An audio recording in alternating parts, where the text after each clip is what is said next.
Congressman Adam Schiff, the top Democrat on the House Intelligence Committee, joins me now. Good morning, Congressman Schiff. Good morning. You heard Speaker Gingrich just say he doesn't trust Bob Mueller, but Bob Mueller is close to Comey. Does he have a point?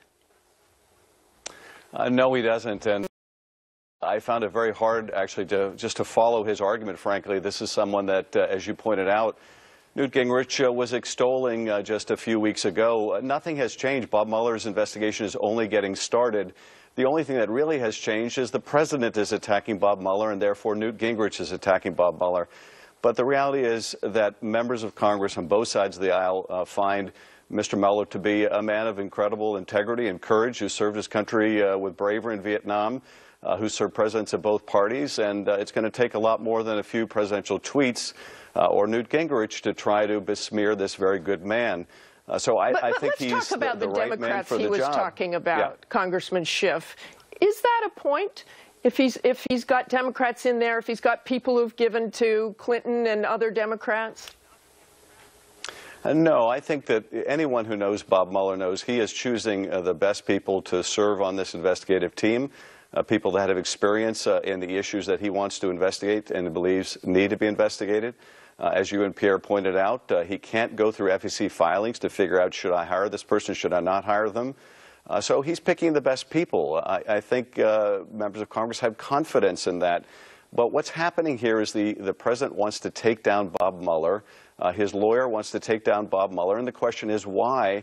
And I think the answer is they want to lay the foundation to discredit whatever Bob Mueller comes up with. They're essentially engaging in a scorched earth litigation strategy that is beginning with trying to discredit the prosecutor.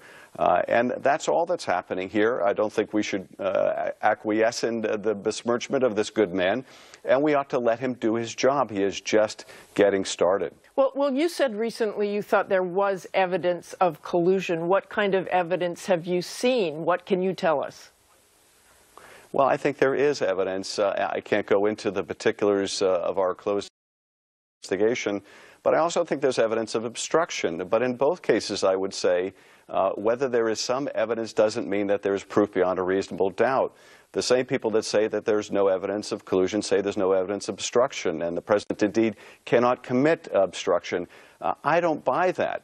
If you look at James Comey's testimony, and we were trying this in the court of law, no judge would exclude that. That would all be relevant evidence as to potential obstruction. And the fact that the president can fire someone for good cause or can fire someone with no cause doesn't mean that he can fire someone for malicious cause. The fact that an employer can terminate an employee at will doesn't mean that he can fire an employee because the employee rejected their sexual advances. Congressman, so I want to go back to the collusion and the evidence. I know you can't talk about specific evidence, but he says Dianne Feinstein has said there's no evidence of collusion. So collusion between whom? Can you tell us that? Well, the allegation, of course, is that the Russians in the hacking and dumping of documents in the election had essentially relationships with Trump campaign people and coordinated those efforts. Now, the FBI opened an investigation into that issue in July, well before Congress did. I think they did that for good reason in July. I think they maintain that investigation. It's ongoing for good reason as well. But I'm not prepared to say that there's proof you could take to a jury, but I can say that there is enough that we ought to be investigating. Indeed, it would be negligent for us not to investigate.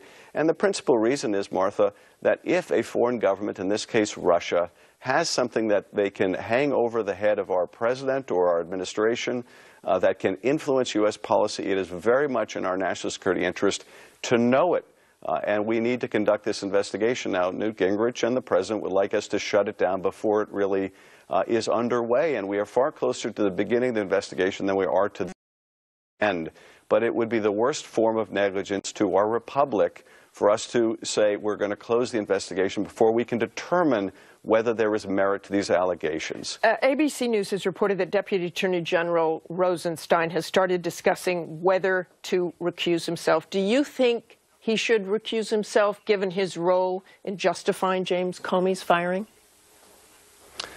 I think we ought to let Bob Mueller develop some of the evidence and determine what he needs to investigate. If Bob Mueller concludes that he needs to look into the circumstances, for example, in which Rod Rosenstein wrote that memo, If, for example, Bob Mueller were to conclude that there is evidence that Rod Rosenstein knew that the memo he was producing was going to be used as a pretext for the president to fire Comey for completely different reasons, that the president was going to fire Comey to inhibit or instruct the Russia investigation. I'm not saying that this is the case. I can't say what Mueller may or may not be investigating, but if he should conclude that Rod Rosenstein's conduct may be culpable in some way, then I think he can't report to Rod Rosenstein, and yes, Rosenstein would need to recuse himself, but there's no way for us to know that at this point. And you've asked for tapes. If tapes exist from the White House, we should know soon. At least President Trump said we'll know soon whether tapes exist.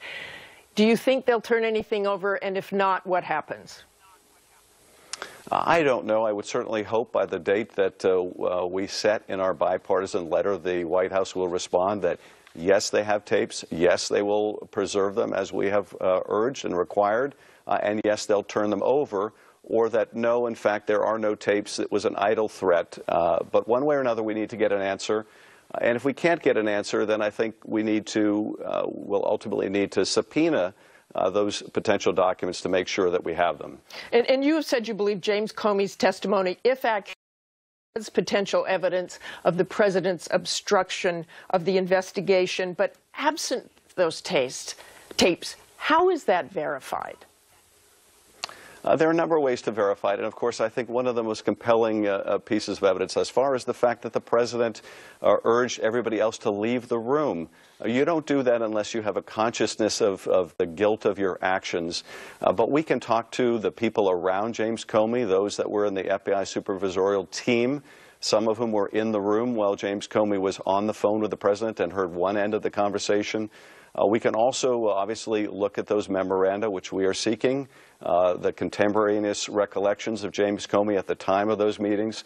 We can also talk to the heads of the intelligence agencies and find out, did the president or the White House intervene and ask them similarly to drop the Flynn case, or to weigh in with Comey to drop the Flynn case, or to help lift the cloud, or to make public statements, anything that would corroborate James Comey. And indeed, we've already had some corroboration in the testimony of Jeff Sessions, and who also said that...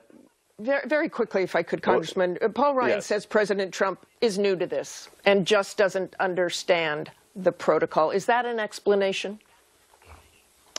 No, it isn't at all. And we don't have one ethical standard for this president and a different ethical standard for other presidents. What's more, again, getting back to the fact that, as Jeff Sessions corroborated, the president cleared the room of everyone except himself and James Comey. That signifies, I think, that this president knows all too well that it was inappropriate for him to be asking the Attorney General essentially to drop a criminal case against his most high-profile surrogate, Michael Flynn, his national security advisor. So I think there's ample indication the president knew exactly what he was doing. But more than that, I think it's a dodge, unfortunately, by our speaker to suggest that we hold this president or any president to a lesser ethical standard. There's only one standard for President of the United States. Okay, thanks very much for joining us this morning.